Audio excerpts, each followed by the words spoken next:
Morning family, I trust you're good wherever you are and you're experiencing the Lord's favor in your life. Welcome to the Waterbrooks channel. Pastor Tsepo here. On behalf of my wife and the team that I work with, I'd like to thank you for getting in touch with us. So there's two ways in which you can stay connected with us. One, do not forget to click the subscribe button and then click the notification so that every time when we post, you are the very first person to be notified. And thank you once again for getting in touch with us on all the social media platforms that we are on. I thank you, family. As we are about to listen to today's message, I'd like to encourage you to open your spiritual ears. Let this be a message that transforms you. Stay blessed. My current biblical discourse, family, I'm going through Understanding the Power and Purpose of Prayer by Myles Munroe. In the process, I'm combining it with Duhigg, The Power of Habits. So here's what I've learned so far from the two books as I combine them.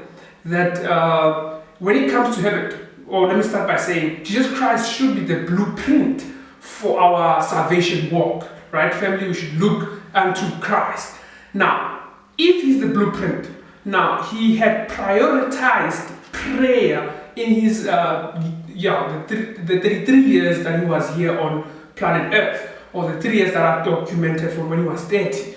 We see from now and then regularly, so he would pray. So now, as believers, that should be one of the habits that we inculcate into our salvation walk. So now, the power of habits, the book says, for a habit to develop, there has to be a cue, a routine, and a reward. So now, as I was looking at Jesus Christ, so now when you go to Mark 1 verse 35, it says Jesus Christ would wake up early in the morning and go to a solitary place or in solitude where he would pray. So his cue on a daily basis, early in the morning, before even the sun would come out at dawn, he would go and pray. That would be the cue. So the routine, this would be a daily habit that he developed.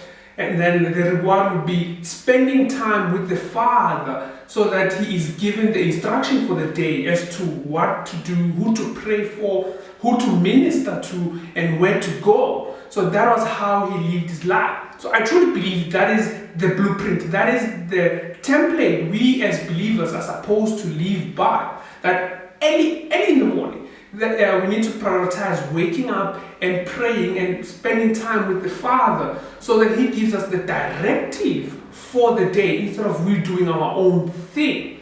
Could it be this is why we struggle, we've got stress, or we are depressed, or we go through the nonsense that we go through because we have not connected with headquarters, the Father, and to give us the directive.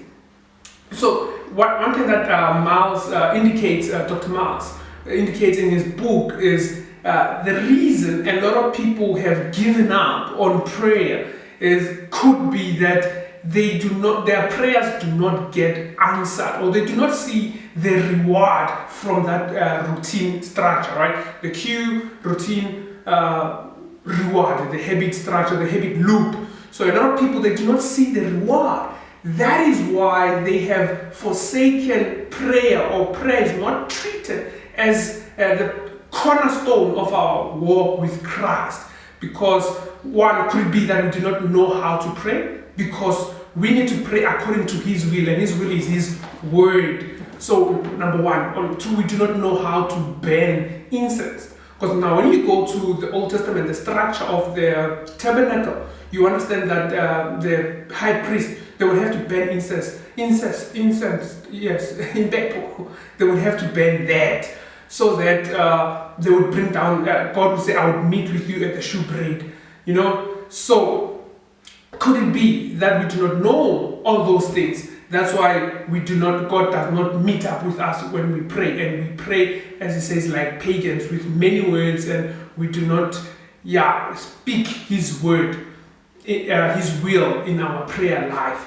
So that's what I wanted to bring to attention as I'm busy studying the power and purpose of prayer as we inculcate it into our daily lives. At the same time, developing that habit as believers. Enjoy your week, family.